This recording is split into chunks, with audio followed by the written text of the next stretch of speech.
Hello everybody, welcome to Frontier Mentality. Today, this thumbnail would be the naked fig tree. We had a really bad cold snap here in the south Monday. We actually had snow falling. It was beautiful to watch. Temperatures Monday didn't get above 36, so of course nothing stuck. But the fig tree, she lost her leaves. Few are still holding on, and the other fig tree down there also is losing their figs or their leaves, as all trees are. Fun fact, did you know when leaves turn colors, what they're doing is they're sending all their essential oil and life back into the tree so it could survive the winter? There's your fun tip. That's for all your trees, your oaks, all the trees that loses its leaves. Okay, here we have broccoli and cauliflower and butterhead. The butterhead lettuce looks amazing. It looks a little wimpy here on some of the cabbage, or not the cabbage, bleh, broccoli, because the cold, we're still getting quite chilly in the mornings. But these are cold hardy plants and they will be fine. It's a warm 65-ish right now. The turnip patch is doing great. Just let y'all see how big the fig leaf was. And here's my hand on the fig leaf. They were huge. So let's take a look at the turnips. All did nice. Fixing to get out here and cut some of the kale because we're having stir fry tonight, and I promised somebody in the family, Miss Caroline, she has baby Bo, please continue to pray for him. Gonna bring her some kale too. The cold snap did kill all the marigolds. Even that brown thing's kicking up. That was a marigold. It reseed itself. But okay, look at the beautiful purple cabbage. It's still doing, it's holding its own. It's doing well. Let's see if we see any baby shoots for the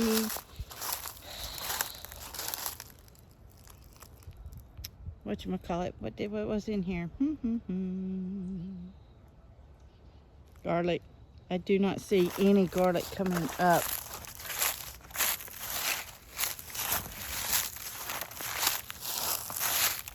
I see an old garlic shoot right. Where is it? The sun's in the back right there. It's an old one that I didn't get up all the way. But I'm trying to see if we have any new baby ones coming in. I do not see any. Becca, say hey everybody. We're doing the garden tour, Becca and JoJo. And Sadie's up there hiding in the shade. Okay, here's the other naked fig tree, which is fine. They have to go this way for dormancy for the winter. But it's so sad to see when they all fall off. The herbs are doing well. The oregano, the lemon balm. I did come in and trimmed some of the tops of the mint, but I'm gonna have to get further in there. I just had a pair of scissors with me that day, and there's some briars in there, y'all, so I'm gonna have to fix that. Okay, the cilantro and one or two beets. The beets are doing fine. It's just sad that the whole row of them didn't come up. Okay, let's let y'all have a close look at some kale. Y'all little cricket. There's that kale. Then there is this kale. The curly wavy in there. Where is it? There it is. That is some mustard greens. They were here last year. Bruce's onions. Well, there are onions. He planted them. That's all that is. They're doing well. Y'all take a look at all these beautiful carrots and cauliflower and broccoli. They're beginning to come in nicely. And then we got the mustard and the collard greens over here. And some of that pepperly lettuce. I still don't know really what the lettuce is called. It said it was arugula. That is definitely not arugula. Unless it's just some other, maybe it got cross-pollinated with the collards down there because they have about the same broad leaf. But there's the mustards and the collard greens. The swing's still in the middle of the yard, so we're going to sit out here while the dogs are enjoying the warmer weather. And let's get her squished down a little bit. Okay, I think that's good. We're sitting kind of, this part of the yard kind of starts sloping downhill a little bit, so it might be crooked, I don't know. But anywho, it doesn't matter. We're still growing food. Grocery stores are still high. No packed saddles above us, that's good. So, geostorms G4 and G5. G4 hit last night. We got another G storm coming in sometime today. For people who are extra sensitive to solar storms, if you're getting a headache that could cause from the G storms. Also tonight, today is Wednesday, but you'll see us Thursday. Hopefully you'll see this Thursday and the grid didn't get knocked out. But a G5, if it hits in certain areas over the any country on a power grid, especially our grid is so old that it could fry it out, just like a nuclear weapon called a EMP could fry it out. So what does that entail? That entails you lose power.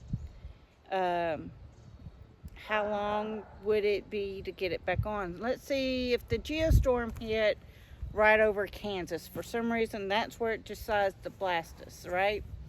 Well, that can knock out all of North America. So from Mexico to Canada, everybody would lose their power. Whether it's the sun or whether it is the weapon. How long would it take to restore power? The power and substations are all made overseas, Taiwan and China. I want to say there's one other country that also makes those, but I know those are the two main countries that make them. It would take up to 2 years for them to build and 18 months to ship it, because they're heavy. They're not going to be in a plane. They're going to have to come across on a ship. So that's going to be a long time. And then you're fussing with a country that doesn't like us right now. Could they hold back on that? Yeah, they could. So a geostorm is also called a CME, Corona Mass Ejection. Has the United States ever been hit by it before? Yes. It was in I get the Madrid and those dates a little off. I think they were a couple years apart, but I'll put it in the description, because I do know it's the 1800s, but the geostorm was so strong it caught telegraph wires on fire and burned down San Francisco, burned it completely to the ground. Build back better, they built back with brick and mortar versus wood structures. So there's that. Uh, can it affect cars? Yes. Cars can be affected by it's usually the G4s and G5. G5 is supposedly the strongest on record anyways. It's how they measure. Don't ask me the terminology, I just know the abbreviation of it. But the newer cars from, I think it's 1986 and old, up to that time, or even the 80s is pretty much, I think, safe.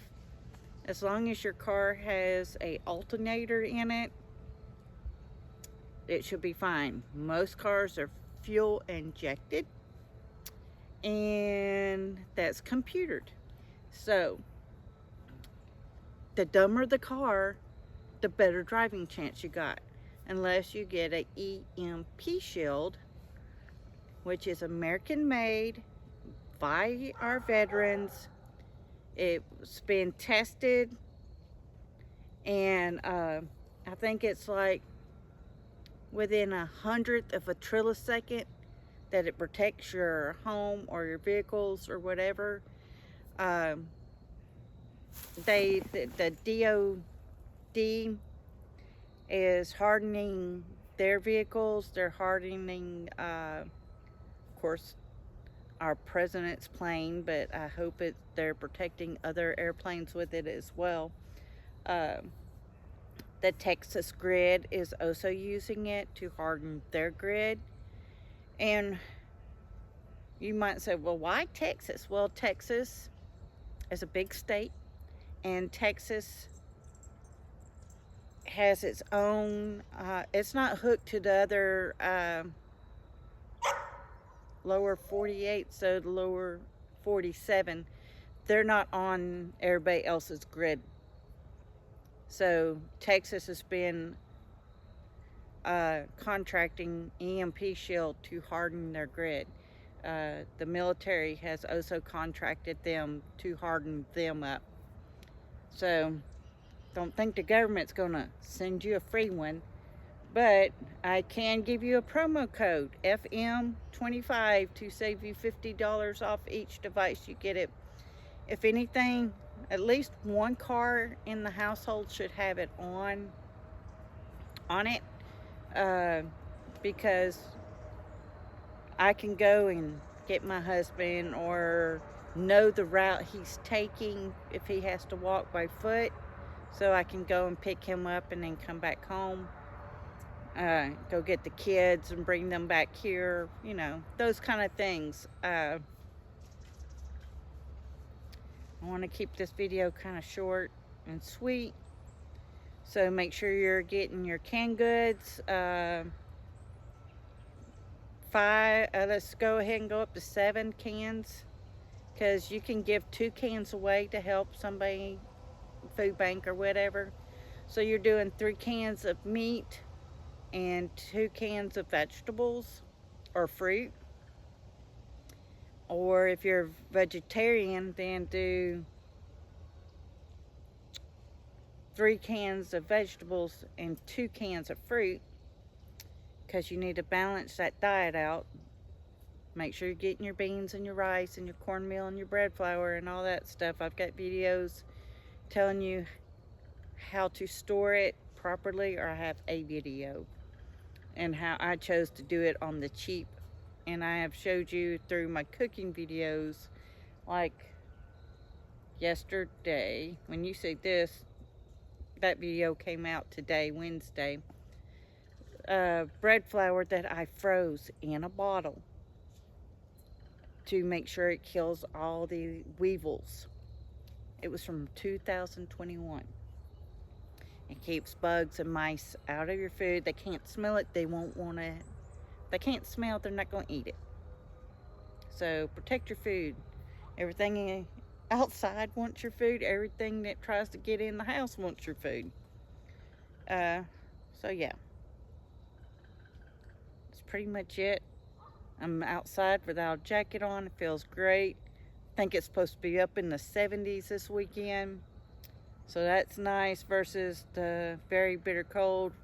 We had a fire going and the wood heater on the cold nights. That saves us on our power bill. So yeah, find backup heat. Backup heat can be kerosene, Mr. Buddy heaters. They make them safe that they can be inside. I know a lot of car camping people or people who've lost their home or car camping.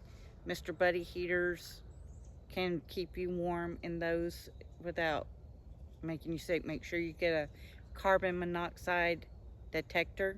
If you're running kerosene or any type of kerosene or gas or Coleman fuel within your home, make sure you have that. If you have wood heat, you should be fine. But yeah, that's it. So everybody, please stay safe. Please get ready and please get prepared. Frontier Mentality signing out. And no train, y'all. We did good. Bye-bye.